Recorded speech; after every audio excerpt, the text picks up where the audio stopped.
सर्व कातळामध्ये खडकामध्ये खोदलेलं हे लेणी.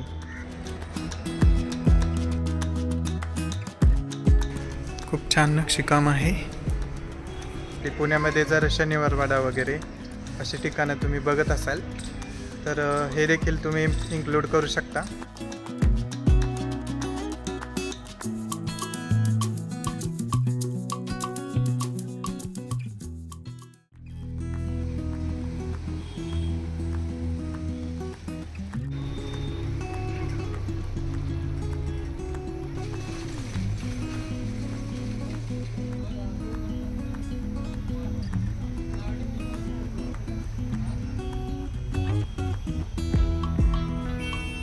सध्या जंगली महाराज रोडला आहोत आपण. पाताळेश्वर लेणीच्या समोर एक खाऊ गल्ली आहे, तिथं आलोय सध्या आपण. खूप काय काय आहे इकडं, खाद्यप्रेमींनी गर्दी केलेली आहे. तर मंडळी, या ठिकाणी एक साबुदाणा वड्याचा स्टॉल आहे. हिंदवी स्वराज्य साबुदाणा वडे, स्पेशल तुपातील साबुदाणा वडे तुम्ही ट्राय करू शकता.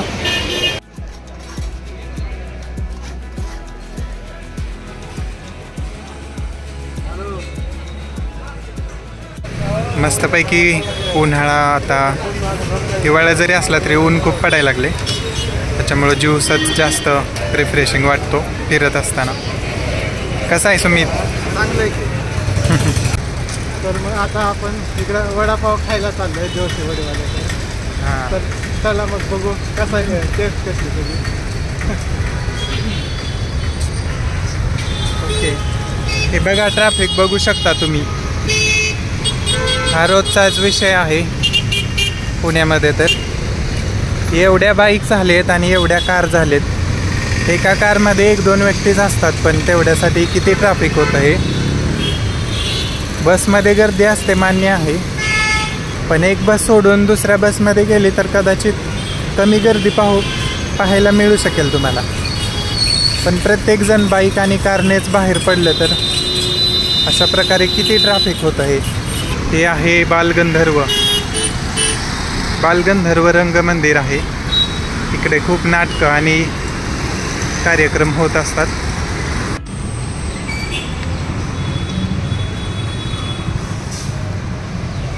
कसा आहे वडापाव?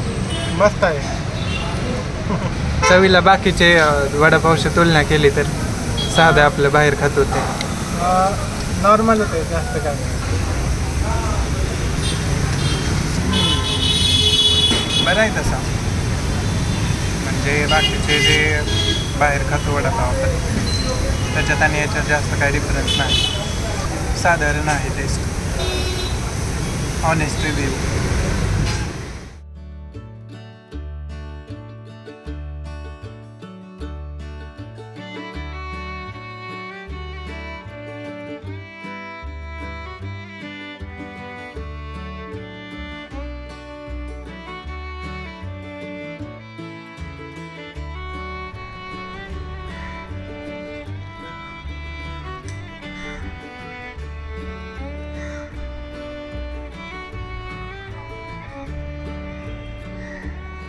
तर मंडळी, सध्या आपण आलो आहे पाताळेश्वर लेणीमध्ये.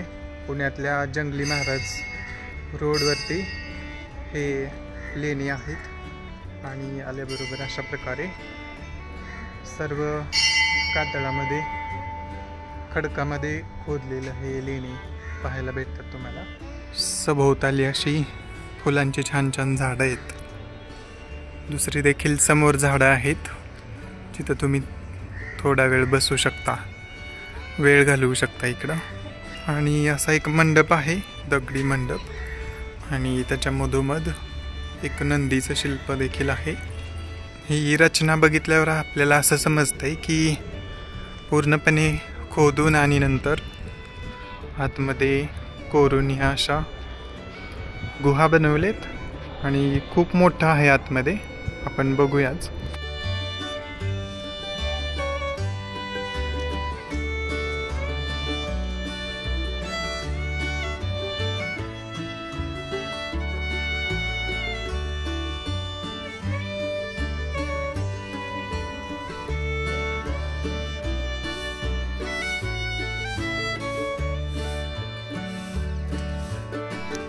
बघू शकता इथं एक नंदीचं शिल्प आहे अजून एक, आणि अशा प्रकारे दगडी स्ट्रक्चर कोरून बनवलेलं आहे. तिथं इकडचा एक नंदी आपण बघितलेलाच आहे आता.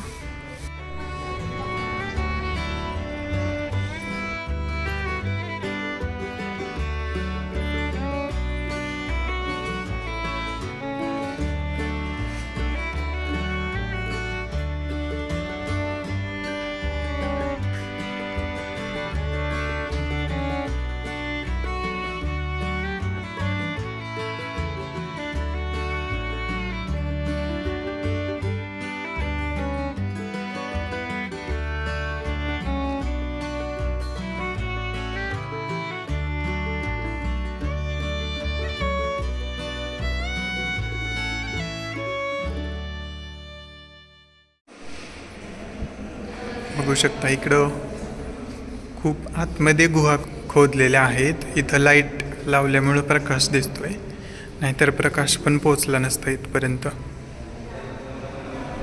खूप मोठं आहे, खूप सारे स्तंभ आहेत म्हणूनच हे टिकलेलं आहे कदाचित एवढं. आणि खूप प्लेन फिनिशिंग केली याच्यावर. आणि आतमध्ये खूप थंड वाटतंय एकदम, बाहेर खूप टेम्परेचर असून सुद्धा. आणि हे नक्षीकाम देखील बघू शकता तुम्ही, खूप छान नक्षीकाम आहे. ठिकठिकाणी तुटलेले देखील आहे हे नक्षीकाम, तरीही सुंदर दिसतंय खूप. तर मंडळी, या अशा प्रकारे पाताळेश्वर लेणी आपण बघितल्या. छोट्याशा आहेत त्याच्यामुळे खूप जास्त वेळ नाही लागला बघायला. आणि परिसर तसा सिटीमध्ये आहे त्याच्यामुळे इथं खूप जास्त वेळ बसायला वगैरे परवानगी नाही.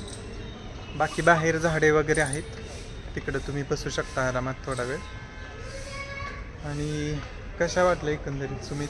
म्हणजे तुम्ही कधी म्हणजे पुण्यात नवीन असाल तर तिकडे येऊ शकता बघायला वगैरे, म्हणजे असं फिरायला वगैरे येऊ शकता आराम. जंगली महाराज रोड पुण्यामध्ये माहीत असेल, मनपाच्या जवळच आहे एकदम.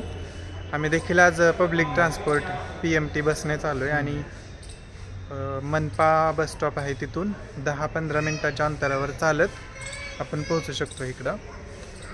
आणि छान आहे एकंदरीत फिरण्यासाठी. पुण्यामध्ये जर शनिवारवाडा वगैरे अशी ठिकाणं तुम्ही बघत असाल तर हे देखील तुम्ही इन्क्लूड करू शकता त्याच्यामध्ये.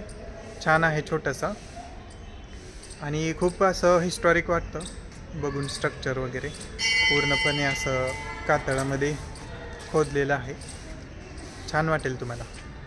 तर मंडळी, कसा वाटला व्हिडिओ सांगा, आणि अशाच भन्नाट व्हिडिओसाठी आपला चॅनल पाहत राहा. आपण भेटूया अशाच एका भन्नाट व्हिडिओमध्ये नेक्स्ट ठिकाणी. तोपर्यंत गुड बाय, धन्यवाद. Bye bye. Bye bye.